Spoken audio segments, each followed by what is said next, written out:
Sahabat Excellent, apa kabar? Pada hari ini, The Magic of ICT akan membahas tentang masalah yang cukup populer dan menjadi tren topik selama beberapa tahun terakhir, yaitu tentang cloud computing. Beruntung pada episode kali ini, kami sudah kedatangan seorang yang cukup kompeten di bidang ini, yaitu Bapak Budi Sabekti dari HP Indonesia. Apa kabar Pak Budi? Baik Pak Sutyono. Senang sekali pada hari ini Pak Budi akhirnya berhasil datang di studio ini. Baiklah, kita akan langsung aja, kita akan bicara tentang masalah cloud computing ini. Apa yang disebut cloud computing atau komputasi awan itu kok bisa sampai sedemikian populer, Pak? Sampai sedemikian populernya Pak Jan. Ya, barangkali secara umum orang Indonesia kadang-kadang masih takut ya dengan istilah cloud begitu ya. Padahal sebenarnya kalau kita bicara cloud itu bukan satu yang baru. Jadi sebenarnya kalau kita bicara sejarahnya itu adalah dimulai, kalau kita memang lihat tahun 60-an, penggunaan komputer masih terbatas hanya beberapa ribu orang dalam sebuah perusahaan sangat tertutup. Kemudian tahun 80-an akhir, tahun 90, kita mulai kenal dengan istilahnya client server begitu ya. Dimana mulai makin banyak orang menggunakan komputer, mungkin satu kantor dengan kantor yang lain mulai berhubungan.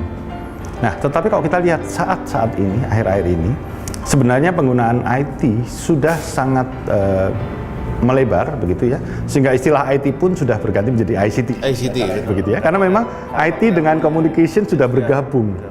Dan itu menjadikan adanya banyak kemungkinan baru penggunaan IT di dalam dunia kehidupan kita, baik di kantor maupun pribadi, sehingga orang tidak perlu lagi kalau mau masuk ke dalam komputer, dia harus ke kantor, dia harus ke sebuah tempat tertentu. Tapi bahkan sekarang dimanapun Anda bisa, bahkan mungkin di mall, kita sudah bisa berhubungan dengan sistem kita. Nah, kalau kita perhatikan, agar kita bisa masuk ke dalam sistem itu di tempat dimanapun kita berada, kita perlu masuk ke internet. Dan biasanya kalau menggambarkan internet kan dengan bentuk awan begitu ya, sehingga orang bilang ya inilah cloud computing begitu ya, karena kita masuk seakan-akan ke awan. Orang tidak tahu bahwa dia masuk ke sistem apa. Yang penting saya mau masuk ke sebuah sistem, saya tinggal connect ke internet saya dan saya dapatkan itu. Dan itu adalah istilah cloud computing ya. IDC mengeluarkan sebuah survei yang menyatakan bahwa saat ini kalau kita bicara dalam 1 menit kurang lebih ada 400.000 orang di dunia ini yang melakukan Twitter. Oke. Ya. Kemudian juga barangkali kalau kita lihat dari penggunaan playing software misalkan begitu ya. Satu survei mengatakan juga 1 menit ternyata ada kurang lebih 200.000 orang yang bermain Angry Bird misalkan. Game online. Game online. Itu baru satu aplikasi, belum aplikasi yang lain begitu ya. Sehingga IDC memprediksi dikatakan tahun 2020 jumlah rakyat di dunia ini mungkin 8 billion begitu ya. Tetapi karena begitu maraknya penggunaan IT, mungkin satu orang punya lebih dari satu device. Oke. Ya, diperkirakan mungkin lebih dari 3. Jadi barangkali pada saat itu ada 30 billion device yang ada. Dan barangkali data yang tersebar bisa 40 triliun data yang ada di dunia ini. Dan itu menjadikan bahwa IT tidak bisa seperti sekarang lagi, tetapi IT harus diperlakukan dengan cara yang berbeda. Ya. Dan itu sesuatu yang tentunya tidak perlu menjadikan kita takut. Karena mau tidak mau, apapun usaha kita tidak bisa terlepas dari IT. Dan kita juga tidak bisa terlepas dari penggunaan, kalau dikatakan pengaruh dari penggunaan cloud computing ini dalam bisnis kita. Jadi kita harus masuk, kita harus punya itu. Tapi tentunya kita harus ada hal-hal yang kita perlu pikirkan dan perhatikan, begitu Pak Setiano. Ya, lalu kalau dikatakan perusahaan atau pribadi kan sudah memiliki device-device yang ada sekarang dengan aplikasi yang masing-masing. Ya. Persiapan apa yang perlu dilakukan kalau orang ingin masuk ke cloud computing? Orang ingin masuk ke cloud computing, ya tentunya persiapan-persiapan yang perlu dilakukan adalah yang pertama tentunya dia harus siap dulu dengan bisnis model yang dia ada. Jadi kalau kita bicara sekarang, kebutuhan orang terhadap IT bukan lagi hanya sekedar kalau kita bicara tahun 80-an, IT hanya dipergunakan mungkin di bagian belakang kantor ya, back office. Yang pasti finance, perlu ya. Bahkan sekarang kita buka perusahaan apapun, yang pertama kita bilang ada komputernya nggak gitu ya. Karena kita perlu aplikasi finance-nya, kita perlu aplikasi barangkali inventory dan segala macam.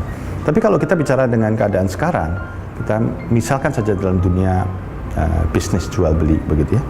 Yang diinginkan orang adalah bagaimana dia begitu melihat, saya ingin beli barang ini, mungkin dia masuk ke sebuah sistem komputer, dia klik, barang ini saya mau. Kemudian dia inginkan bagaimana saya beli saat itu juga, saya bisa dapatkan barang itu. Itu adalah keinginan orang saat ini.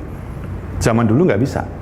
Kalau misalkan kita perhatikan dengan kondisi yang ada, karena di Indonesia masih banyak yang belum masuk ke daerah itu, sehingga kalau kita mungkin call, saya mau beli barang ini, oh ya sebentar Pak, saya cek dulu, nanti saya balik ke Bapak 1 hari, barangnya ada atau tidak. Ya, karena mereka tidak memiliki stok, dan memang ini menjadi kendala bagi e-commerce yang benar itu yang seperti apa kan? Betul. Kadang-kadang mereka tidak ada, jadi mereka ternyata butuh 1 hari karena ya mungkin cek ke gudang, kemana begitu ya. Dan tentunya kalau kita lihat ke beberapa online store pun sekarang dikatakan ada disclaimer-nya kan, kalau barang sampai habis mungkin uang kita kembalikan gitu, atau kita akan ganti dengan barang sejenis begitu. Karena memang mereka masih semi, jadi mereka masih belum mempunyai satu secara bisnis model, mereka belum siap. Jadi tentunya itu yang harus pertama disiapkan, bisnis modelnya memungkinkan untuk itu. Kemudian yang kedua tentunya kita bicara dengan IT atau dalam persiapan bagaimana mereka mempunyai IT sistemnya, desain dari IT-nya sendiri, sehingga pada saat mereka masuk ke dalam dunia bisnis yang menggunakan sistem cloud, mereka sudah siap untuk itu.